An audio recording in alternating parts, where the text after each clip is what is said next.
वैसे तो भगवान के अनंत अवतार होते रहते हैं, हुए हैं अभी तक। ऐसा शास्त्रों में वर्णन है कि भगवान के अवतारों की आप गणना नहीं कर सकते।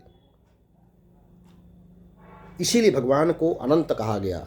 न अंतः यस्य सह अनंतः, इसका कोई अंत नहीं। जिसकी विचारधारा का, जिसके रूप का, जिसके अवतार का, जिसकी लीलाओं का, जिसके गुणों का, जिसके नामों का कोई अंत नहीं, उसे अनंत कहते हैं। ओम अनंताय नमः, इस मंत्र का जाप करके भगवान को प्राप्त कर सकते हैं। तो भगवान के वैसे तो अनंत अवतार हैं, कोई गणना नहीं कर सकता, कोई ना इसको नंबर्स में, संख्या में इसको बता नहीं सकता। लेकिन फिर भी भगवान के मुख्य 24 अवतार बताए गए, और उन 24 अवतारों में भी प्रमुखतम 10 अवतार बताए गए। आज मैं 24 अवतारों की चर्चा करता हूँ। अगले वीडियो में उसमें से, इस 24 में से प्रमुख 10 अवतारों का वर्णन करूँगा, की चर्चा करूँगा। आज हम 24 अवतारों का वर्णन करते हैं। वो 24 अवतार भगवान के कौन कौन हैं, तो गिनिए। सनकादिक, वराह, नारद, नर नारायण, कपिल देव, दत्तात्रेय, यज्ञ भगवान और ऋषभ देव, आदिदेव, आदि राजा पृथु महाराज, मत्स्य, कूर्म, धन्वंतरी, मोहिनी, नृसिंह, वामन, हयग्रीव, श्रीहरि, परशुराम, व्यास जी, जिनको हम वेदव्यास कहते हैं, हंस, श्री राम, श्री कृष्ण, बुद्ध, और अंतिम 24वां अवतार भगवान कल्कि का, जो इस धराधाम पर हो चुका है, ऐसा हमारे संतों महात्माओं की मान्यता है। ये 24 अवतार हैं जिनका नित्य प्रातः काल जो नित्य पाठ करता है, उसको ऐसा माना गया है कि इसी जीव से, इसी शरीर से, इसी जन्म में आपको भगवत प्राप्ति हो सकती है, आप जन्म मरण के चक्कर से मुक्त हो सकते हैं। अब इन 24 अवतारों को याद रखने के लिए एक बड़ा सुंदर सा श्लोक भी है, जिसको मैं आज यहाँ बता देना उचित समझता हूँ कि आप इसे अगर याद कर लें, तो रट लें, तो आपको बहुत आसानी से आधा मिनट भी नहीं लगेगा, और इसको आप रोज़ 2-4 बार प्रातःकाल इसका स्मरण कर सकते हैं।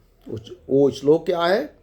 जय जय मीन वराह कमठ नर हरि बलि वामन, जय जय मीन वराह कमठ नर हरि बलि वामन, परशुराम रघुबीर कृष्ण कीरति पावन, बुद्ध कल की व्यास पृथु हरिवंश हरिहर, क्षमा करें, बुद्ध कल की व्यास पृथु हरि हंस मनवंतर, यज्ञ ऋषभ हयग्रीव ध्रुव, वरदन धनवंतर, बदरीपति दत्त, सनकादिक कृष्ण करऊ, 24 रूप लीलाधरी, 24 रूप लीला रुचिर श्री अग्रदास हरिदा पदधर, 24 रूप लीला श्री अग्रदास रूप पदधरऊ। इस प्रकार से हम इस श्लोक के माध्यम से भी इसको हम याद कर सकते हैं।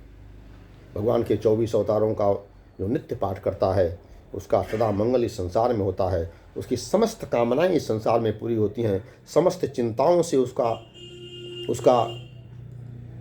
सदा सदा के लिए उनको मुक्ति मिल जाती है, सांसारिक संतापों से, सांसारिक कष्टों से, त्रितापों से मुक्ति मिल जाती है, आप यह कह सकते हैं एक शब्द में, और समस्त भौतिक इच्छाएं आपकी पूरी हो जाती हैं, और साथ साथ आपको इसी जन्म में भगवान के चरणों में सदा सदा के लिए वास मिल जाता है, निवास मिल जाता है। वह जिसको हम कहते हैं भगवान का परम धाम, भगवान का वैकुंठ धाम, भगवान का साकेत धाम, उस धाम को जिसका वर्णन श्रीमद् भगवद गीता के 18वें अध्याय के, क्षमा करें, 15वें अध्याय में भगवान ने स्वयं अर्जुन को बताते हुए कहा कि हे अर्जुन, मेरा धाम कैसा है? न तद्भासयते सूर्यो,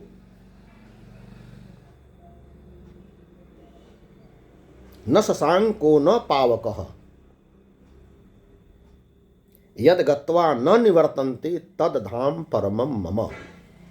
अर्थात हे अर्जुन, मेरा वह परम धाम जहाँ के जाने के लिए मैंने भी ये 24 अवतारों के नित्य पाठ का आपसे आग्रह किया, भगवान का वो परम धाम कैसा है?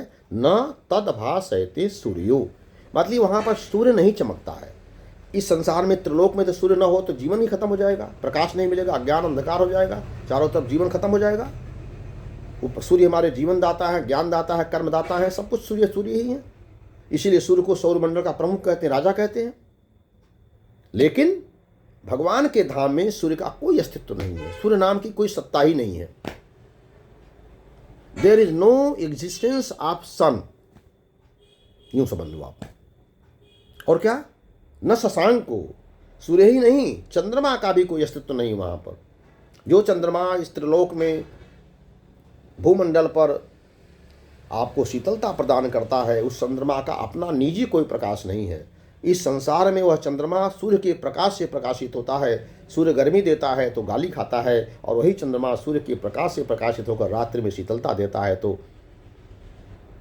वाहवाही लूटता है। जिस प्रकार से एक घर में एक पिता के गर्मी से, एक पिता की कमाई से, एक पिता की कर्मठता से परिवार पूरा वाहवाही लूटता है। पिता तो बेचारा सहता है, गर्मी सहता है, धूप सहता है, परिश्रम करता है, किसी तरह कमाई लाकर घर में लाता है, और उसकी कमाई से परिवार और बच्चे लोग वाहवाही लूटते हैं, दान करके, खर्च करके। उसी प्रकार से सूर्य रूपी पिता आपको जीवन देता है, प्रकाश देता है, ऊर्जा देता है, शक्ति देता है, ज्ञान देता है, सब कुछ देता है, फिर भी वो गाली खाता है पिता की तरह, जैसे पिता परिवार में गाली खाता है। इसीलिए इस संसार में पिता को सूर्य और माता को चंद्रमा कहा गया है।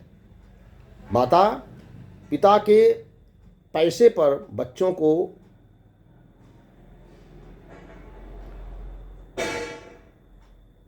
खिला पिला करके वाहवाही लूटती है, और वही पिता जो पैसा ला के घर में देता है गाली खाता है अपने बच्चों से, क्योंकि पिता डांटता है, गर्मी प्रदान करता है, गर्मी की सुख बर्दाश्त नहीं होती। वैसे सूर्य भी जब रात के दिन के 12 बजे चमकता है तो गाली खाता है, वही सुबह और शाम जब उसकी मध्यम तेज होती है तो वही सूर्य नमस्कार लो करके उसको प्रणाम करते हैं। सूर्य तो वही है, पिता तो वही है, परम पिता सूर्य पिता या घर का पिता वही है। लेकिन जब वो पैसा लाता है घर में तो वाहवाही लूटता है, और जब किसी की बात नहीं मानता है या किसी को डांट देता है, किसी गाली दे देता है, वो गाली क्षमा करें, किसी को अपशब्द कह देता है, तो वह पिता घर में अच्छा नहीं माना जाता। उसी प्रकार से सूर्य अगर गर्मी देता है दिन के 12 बजे तो अच्छा नहीं माना जाता। लेकिन सूर्य तो सूर्य है, सूर्य ना हो तो जीवन नहीं है। तो वह सूर्य जो संसार के लिए जीवन दाता है, ज्ञान दाता है, कर्म का साक्षी है, वही सूर्य भगवान के भगवत धाम में इसका कोई अस्तित्व नहीं है। चंद्रमा का कोई अस्तित्व नहीं है।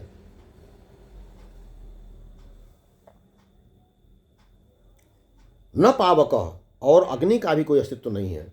जब अग्नि नहीं है, सूर्य नहीं है, चंद्रमा नहीं है, तो भगवान के धाम में प्रकाश का, शीतलता का और अग्नि की दाहकता का काम कैसे चलता है? तो इसका उत्तर है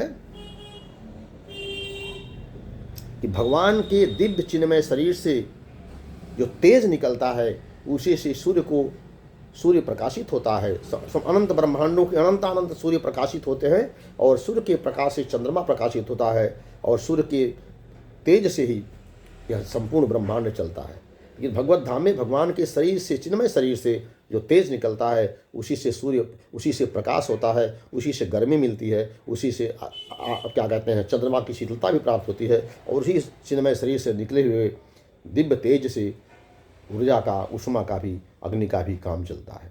अग्नि का भी, और वहाँ न वहाँ अग्निदेव का अस्तित्व है, न सूर्य का अस्तित्व है, और न चंद्रमा का अस्तित्व है। तो भगवान कहते हैं कि न तद्भासयते सूर्यो न शशांको न पावकः यद गत्वा न निवर्तन्ते तद्धाम परमम्। हे अर्जुन, जहाँ जाने के पश्चात जिस मेरे एक धाम बार मेरा जीव मेरे धाम में आ गया, मेरे